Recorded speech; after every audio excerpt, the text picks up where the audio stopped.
Selamat mendengarkan podcast ini. Shalom, Bapak, Ibu, dan saudara-saudara yang terkasih di dalam Tuhan. Kebenaran pada saat ini berjudul Menjadi Satu Roh. Alkitab berkata, jadikan semua bangsa muridku. Dan itu bukan hanya untuk mahasiswa sekolah tinggi teologi atau lulusan sekolah tinggi teologi, melainkan untuk setiap kita. Sebab setiap orang yang mengalami proses pendewasaan itu akan memengaruhi orang lain, akan menjadi berkat, akan menjadi alat dalam tangan Tuhan, mengubah orang lain. Tuhan memberikan mandat tersebut bukan untuk sekelompok orang saja, bukan untuk kawasan teolog saja, namun untuk semua orang.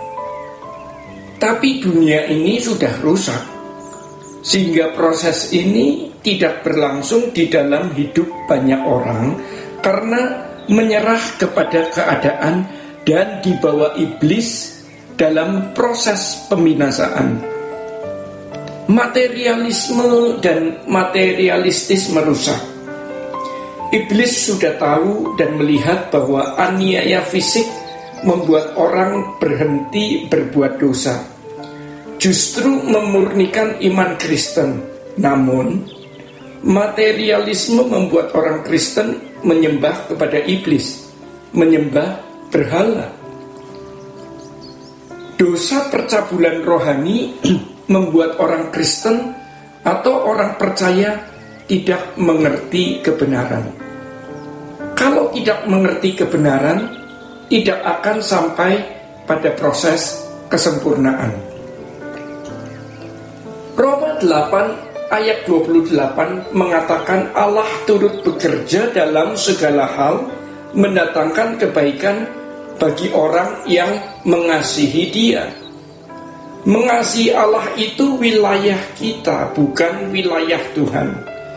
Jadi kalau kita memberi diri diselamatkan, kita harus melepaskan diri dari percintaan dunia dan mengasihi Tuhan dengan segenap hati, segenap jiwa, segenap akal budi dan kekuatan. Allah tidak menggerakkan kita mencintai Dia, kita yang harus menggerakkan diri kita sendiri. Dalam hal ini, kita tidak bisa menyerah kepada keadaan. Ini pilihan. Kita memilih mengasihi Tuhan, dan itulah yang kita pilih. Betapa beruntungnya kalau sampai kita bisa jatuh cinta kepada Tuhan, sampai tidak bisa menarik cinta itu kembali.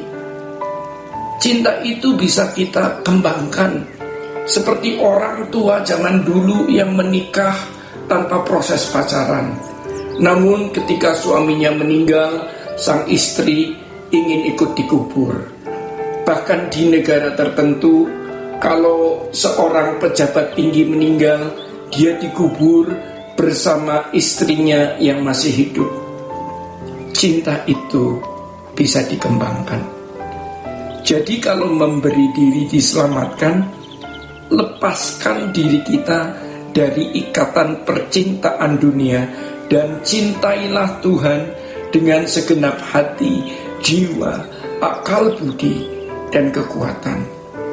Saudara-saudara, kalau orang mengikatkan dirinya dengan perempuan cabul, menjadi satu daging, satu gairah dengannya, tapi kalau kita mengikatkan diri dengan Allah, menjadi satu roh.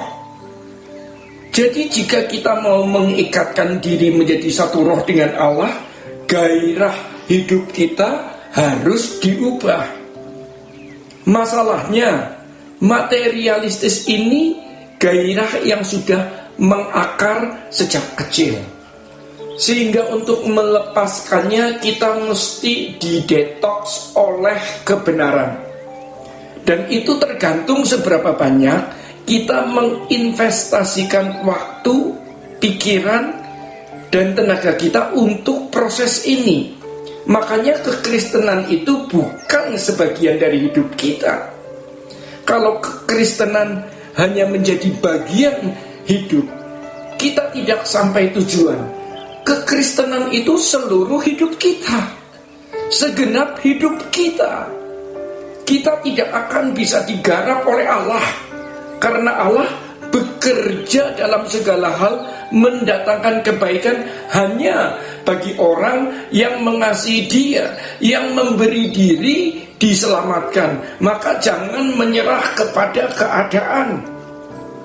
Inilah yang harus kita lakukan, mengondisi hidup menjadi seorang yang bisa diselamatkan oleh Allah. Banyak orang bingung karena menyadari bahwa rohaninya tidak bertumbuh, masih duniawi dan tidak bisa berkembang. Yang pertama, jangan harapkan kita bisa berubah dalam sekejap. Tidak bisa.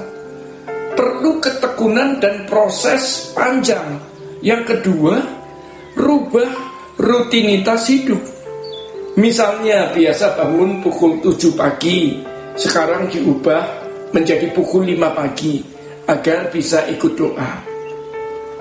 Yang biasanya tidak pernah puasa, ikutlah puasa. Siapa yang merubah? Diri kita sendiri. Beri dirimu diselamatkan. Dan ini harus kita lakukan dengan segenap hati. Dan kalau kita bisa melakukannya dengan segenap hati, kita akan mengalami proses itu.